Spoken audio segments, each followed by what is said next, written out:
All right. And I think we got this thing going now. This is Ben Quiggle with Woodall's Campground Management Magazine.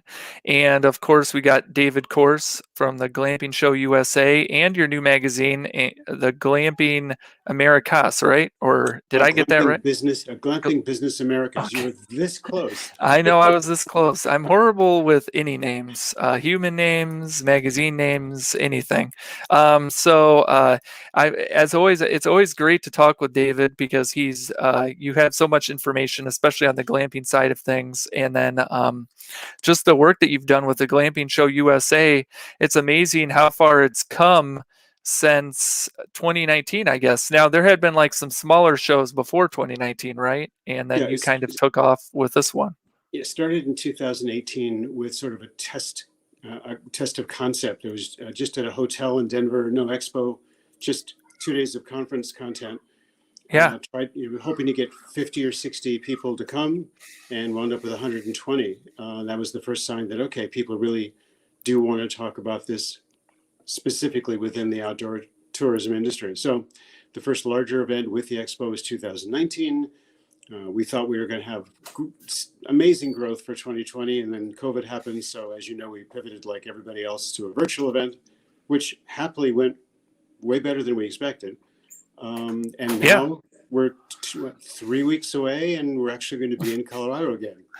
Yeah. I mean, I thought the virtual show last year went really well. I know you worked with Mark Kep from Yep. campgroundviews.com and is back to camping. He had the Back to Camping Summit last spring.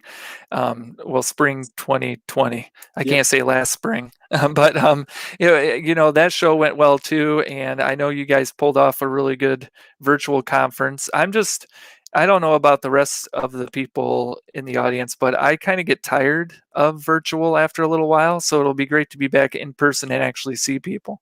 So, If if I never have to do just a virtual, I mean, doing a virtual event in addition to a live event, having the content available on demand for people who couldn't get there, I think that's a really interesting tool, and a good thing to do.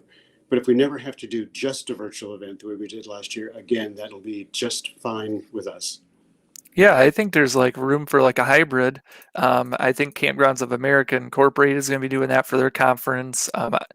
Providing a way for people who can't make it for Yep. whatever reason to still take part in some way online is great. But yeah, I don't think I want to do a complete virtual conference. All So, right, we've agreed. We have a plan. but I did want to touch base a little bit on the COVID concerns people have. Sure. Obviously, we, have the Delta variant going around, and it could be an issue for conferences this fall. I guess we're 3 weeks out from your conference, so fingers crossed that we can hold it in person. But I guess what's that look like for you, and what's the contingency plan? I guess. Well, right now it's looking good. With any event, we can only mirror what the local rules and regulations are. So we have to follow what Colorado is doing, and of course the venue follows Colorado. So we have to do what the venue says because it's their building. Yeah. Right now, masks are recommended for those who are not vaccinated, but not Mhm. required. Social distancing is recommended, but not required.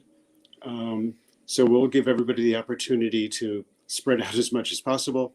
We'll have masks available if somebody wants or needs one, but they're not required, particularly for outdoor exhibits because they're outdoors in the fresh air. Things like extra hand sanitation stations. The building will do more frequent cleaning of the public areas. Yeah. You won't be able to get a freshly grilled hot dog, but every food you buy will be prepackaged so that it's already there and done and doesn't have to be handled. Things like that. So we'll just be prudent and we'll be careful and try and use good common sense and get through this hopefully easily. I've done a couple of other events in other industries since June. In fact, I'm in Yeah. Arizona this week doing one this weekend. And so far, we don't know of a single case where somebody has contracted COVID as a result of having been to one of these events. And they are just indoor events, no outdoors at all. So we're cautiously optimistic. We arrive in Colorado for early setup on that Sunday. Yeah. Yeah, I mean and you guys have such a big space. Obviously if people were there for the 2019 show, they saw the space and it's pretty big, and you have the outdoor component for the accommodation the expo part of the expo. So I mean there is a tremendous amount of space. I forgot, how many acres did you say this was on? Obviously you don't use all of it.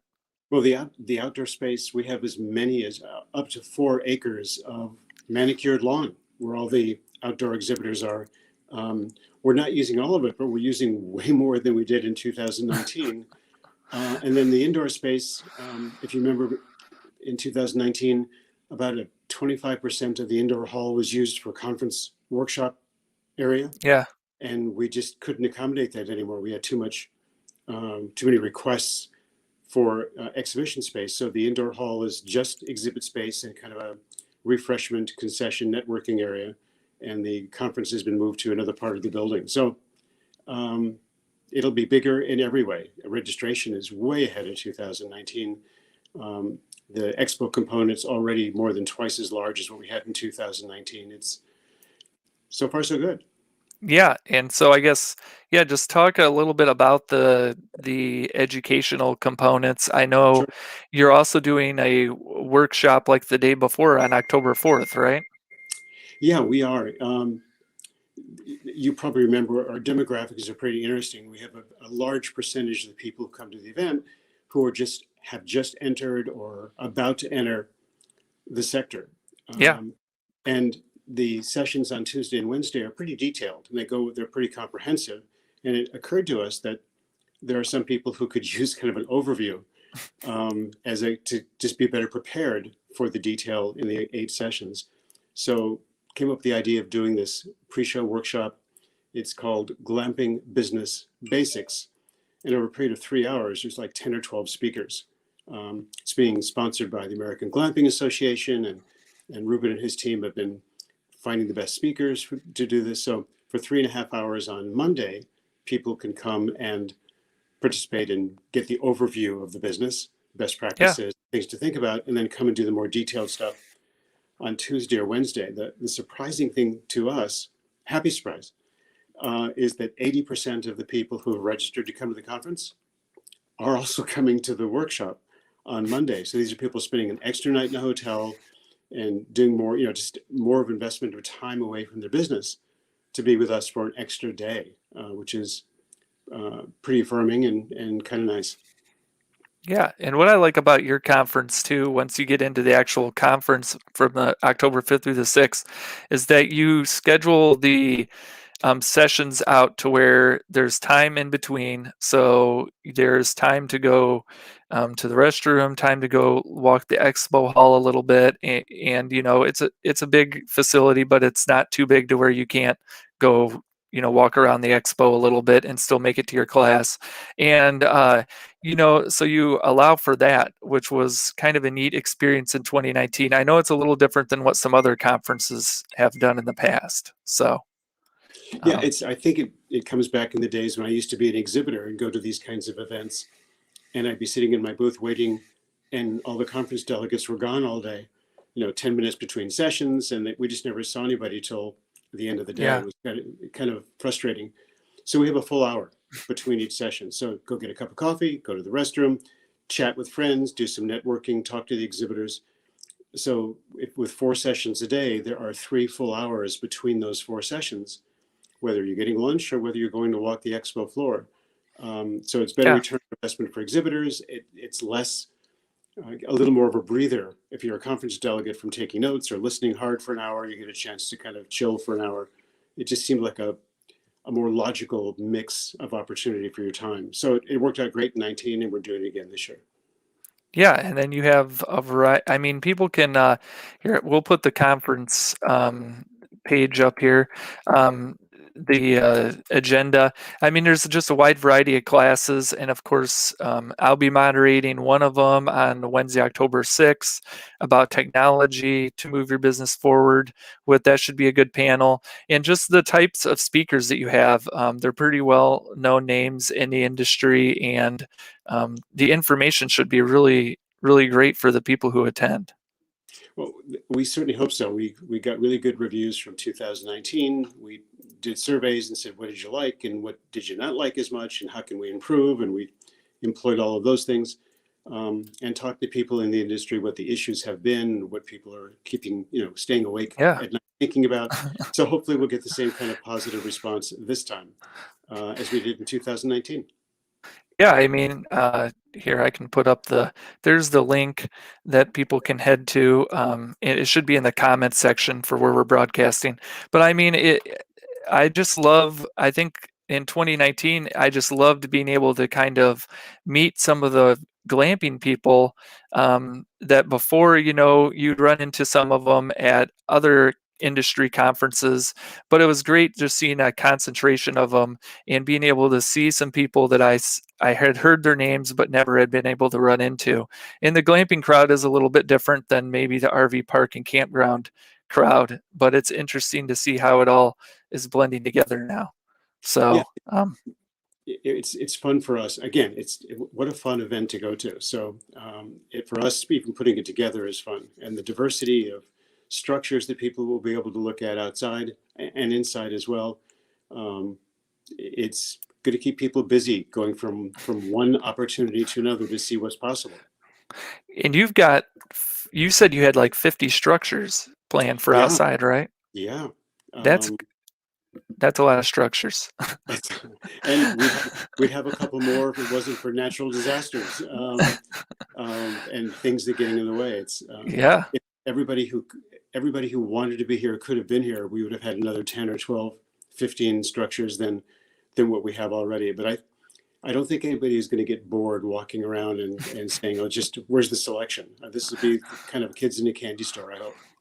Yeah, I mean, it's the structures are awesome. I don't know, for people who haven't really paid attention to glamping, I mean, from yurts to tree houses. Obviously, I don't know if you'll have a tree house there, but from yurts to tents, they got the Conestoga wagons, other covered wagons, teepees. They got those geodesic domes. Yep. I mean, it seems like I'm seeing new structures all the time, and it's just so incredible to be able to see them in person. So it's going to be really neat to be able to walk through them at the expo and be able to see them. Hopefully the weather's good. Of course, when you're doing an outdoor thing, you kind of have to cross your fingers on the weather too, right? Our fingers are tightly crossed. The weather forecast suggests that the skies will be clear, the high temperature will be around 70, and the low temperature will be in the low 40s, which is pretty benign and pretty comfortable for people being both indoors and outdoors. So I'd say Yeah. fingers crossed. Yeah, I think in 2019 when you did this, it was really nice weather up until the Up until very end, and then the blizzard came in. it So, was great on the Wednesday. It was crazy. It was a beautiful morning on Wednesday. The wind started coming in off the Rockies. It clouded up around noon, and at 2 o'clock, it started to snow. And the funny part of it was the outdoor exhibitors made lemonade and said, "Look, see, I told you this is a four-weather structure. Look how we're doing in the snow." yep. So it was silver lining. Yep. And so the early bird deadline, I think, is passed, right, It has, for yes. registering. So there's a variety of different costs, I think, to register. Obviously, if you're going to attend the event on the 4th, that adds like $100, right, to the Yeah, cost. the workshop is $99. The full conference on Tuesday and Wednesday is $399. So if you do the whole meal deal, it's $498. So that's, I think, for 2.5 days of content. Not terrible. That includes a couple of continental breakfasts and includes the reception on the show floor. So we think people will find it to be value. And those who want to come just to the expo and don't want to come to the conference, as long as you pre-register as a trade visitor, because we don't invite consumers, then it's free. And if you don't pre-register and just show up on site, then we'll smack you with a $50 admission charge because it costs us so much time and it's just expensive to do on site. So we'll encourage everybody to register before they get there. Okay. All right. Yeah. And then we have the show website there. It's easy to register. And the website you guys have is pretty neat as well. It's kind of neat to see the pictures from the last expo and then just to you have a lot of great information about what they can expect at the conference. So it's definitely worth Yes. taking a look if people are interested in going to the conference or just want to see what the conference is all about. So, well, thanks, David, for coming on today. And I hope we gave people some value who were watching. So, Well, I hope you come visit us in Colorado, and we look forward to seeing you, so you can lead that panel. We're counting on yeah, you. yeah, I'm looking forward to getting out of the office. So, well, thanks, and hope everyone has a good day. Bye. Take care, guys. Bye bye.